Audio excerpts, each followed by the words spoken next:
In the dark stretches between our towns and cities, there lies millions upon millions of miles of road. These paved networks are the lifeblood of our economies and facilitate our connections with the wider world. They also provide the settings for some of the most disturbing encounters on record. Join us as we explore these highways of horror. The highways and byways of our world have always nurtured undertones of fear and trepidation. Historically, they were frequented by bandits and robbers, simply because they offered far more lucrative opportunities than the relative bastions of the towns and cities they connected. Traveling along them was always a risk, even in broad daylight. But with the advent of motor transport, the specter of the traditional highwaymen slowly but surely began to diminish. As vehicles evolved over time, becoming capable of far greater speeds and security, it became much more difficult for lone gunmen to take advantage, and in that relative absence of any real threat, people began to find other things to fear whilst traveling. Stories of high strangeness, from dark and desolate backroads to open highways, are nothing new, suggesting the dark energies therein predate the likes of Dick Turpin and his highwaymen. What follows is a small selection of stories from people who make a living from driving on our roads, often in the dead of night. Our first tale comes by way of Jacob Klar, an Estonian national living and working in the UK. Back in the early 90s, Jacob worked for a Russian company situated on the outskirts of Pskov, which meant that 5 days out of 7, he labored in a foreign country away from his family. Every Sunday evening he would make the 2.5-hour commute from Tartu in eastern Estonia, crossing the Russian border to the south. Every Friday afternoon, he would retrace this journey to spend the weekend with his loved ones. One Sunday evening at around 11 p.m., Jacob was well over an hour into his drive. The border checkpoint was well behind him, and he now found himself traveling along the 58K 333. A minor transit route surrounded by endless tracts of countryside, it is nothing more than a tributary, which feeds into the E77 highway to the south. However, there was nothing minor about what Jacob would encounter on this otherwise mundane stretch of road. He was already missing his family. His wife had just given birth to a baby girl, the second addition to their young brood. His other child, a boy, had just turned 3, and was becoming quite the chatterbox. He was just thinking how much nicer it would be to find employment closer to home, when he noticed a distant light in his rearview mirror. It was coming fast up the road behind him. As it got closer, the brightness intensified. And naturally assuming it was another vehicle, Jacob shouted in frustration, willing the other driver to dip their headlights. Soon, they were right up behind him, sitting on his tail, so close that it would have caused a major accident if he had even slightly touched the brake pedal. What the hell is this guy doing? Jacob mumbled to himself, and no sooner had the words left his lips than he heard the sound of the boot or trunk catch being released. Suddenly, the interior light came on, and the sound of rushing wind was heard, as cold air blasted in from the rear of the vehicle. As he looked back, he realized that the boot lid was now wide open, but the headlights which were there behind him just a split second before had vanished. He pulled over at the earliest opportunity and exited his vehicle. He glanced up and down the road, looking for any sign of the other driver. It was deathly quiet, no other vehicles could be seen or heard. Confused, Jacob closed the boot lid, got back into his car, and continued on his way.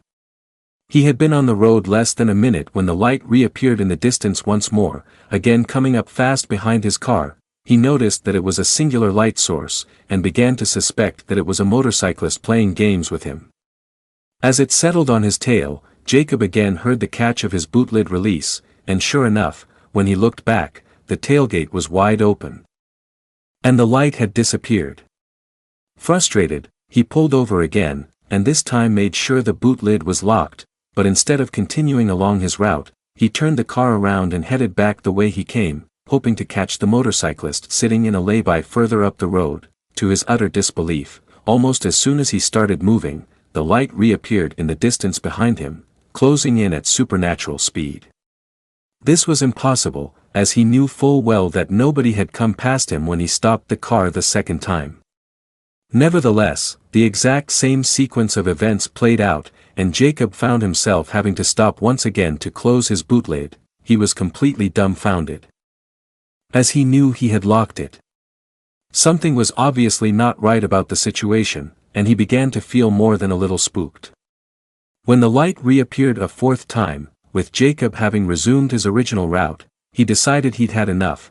When it reached the back of his car, he suddenly slammed on his brakes, and the light flew over the top of his vehicle and off into the night sky, never to be seen again. He was so disturbed by the whole experience that he quickly made good on his intention to find work closer to home. In July 2014, a truck driver by the name of Paul Drew found himself parked up on a stretch of US Highway 95, about 50 miles north of Las Vegas. Paul had been delegated a task known as a meet and turn. This is where two truck drivers start out from different points and meet halfway to swap their trailers over, then turn around and head home. This was a common assignment for Paul, and he often found himself arriving an hour or two before the other driver showed up, and he would take the opportunity to catch up on some sleep. On this night, he'd arrived at his meeting point at around 2 a.m. It was a dark lot right in the middle of the Nevada desert, and to his surprise, he found that it was completely empty. On any other night, there would have been at least a few other trucks present, but he thought nothing of it and settled into his sleeper compartment for a nap, after about 10 minutes. He was just beginning to doze off, when he was suddenly shaken wide awake by the sound of a dog barking. This struck him as odd given the location. The nearest small town was about 20 miles away, and he couldn't have imagined someone's pet wandering this far into the wilderness. The possibility that it was a coyote had briefly occurred to him, but it sounded like a much larger dog. He realized the animal was close.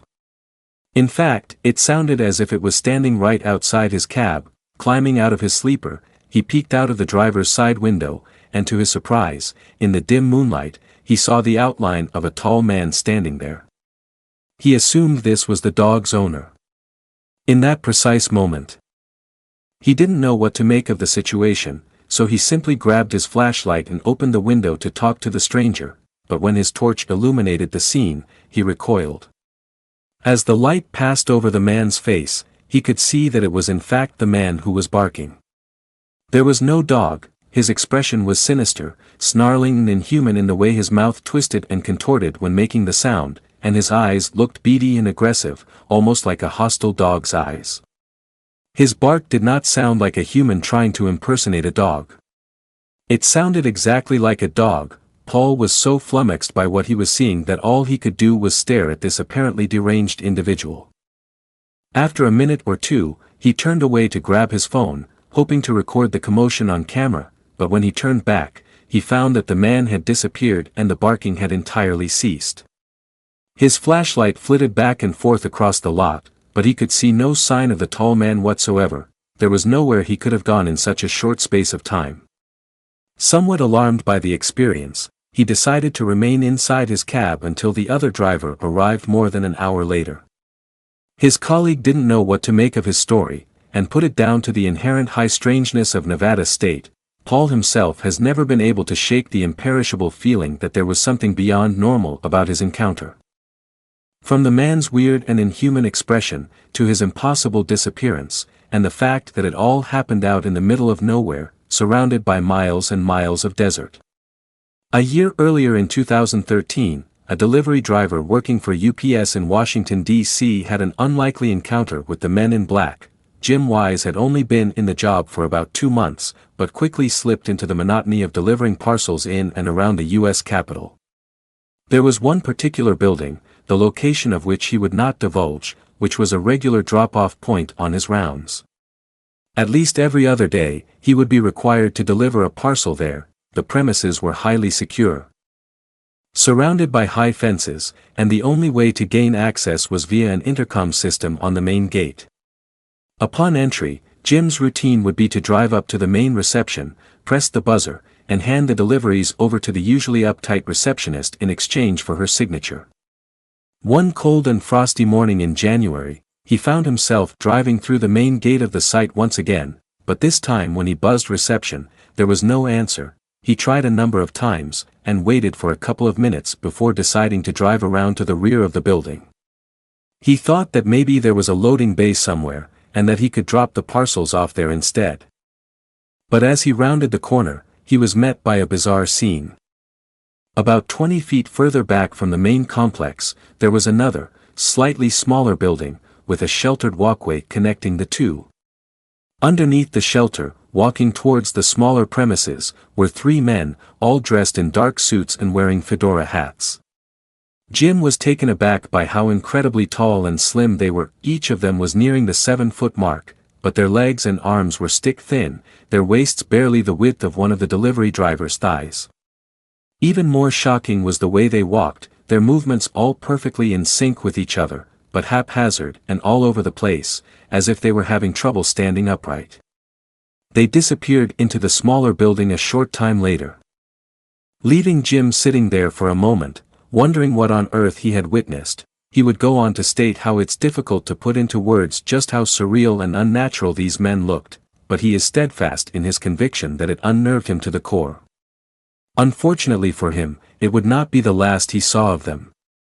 Realizing that there was nowhere else to deliver his parcels, he made his way back around to the front of the main complex, and this time when he buzzed reception, a man answered the door and invited him in. The man, who was also dressed in a dark suit, asked him to bring the parcels through, and led him down a short corridor and into another room. To his surprise, the room was small and completely devoid of furniture, and there were 5 other men in dark suits, all standing in a semicircle, facing him. Alarmed, he tried to back out of the doorway, but the man who showed him in had already closed the door behind him and ordered him to put the parcels down. At first, he thought he was looking at a group of mannequins, as the men in front of him had not moved an inch. They were tall and thin like the others, and were stood absolutely stock-still and deathly quiet. Their skin was waxy and pale, and their lifeless eyes did not even move to follow him as he placed the parcels on the floor. For the next 5 minutes, the delivery driver was grilled by the man who had answered the door, asking him what he had seen in the parking lot behind the complex. The 5 other men remained completely motionless, but he noticed how their eyes had all eerily zeroed in on him as the questioning began. He felt as if they were reading his mind. Jim was honest about what he had seen, but decided to play dumb, saying that the men he witnessed were obviously suffering from some sort of muscular disorder, and that this building must have been a research center for such conditions. Seemingly satisfied with this response, the man stepped aside and told him he was free to go. He was shown to reception, and as the man opened the main door to let him out, he said in a very matter-of-fact way, "You'll never come back here." 2 days later, Jim was inexplicably made redundant from his job. In the years since this experience, he has tried to make sense of what happened.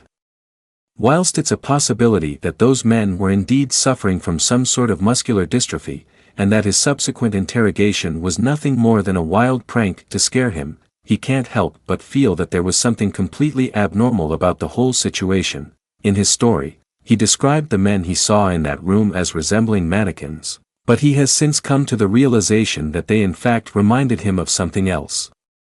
It's difficult for him to comprehend, but he is now certain beyond a shadow of a doubt that what he was looking at were 5 corpses.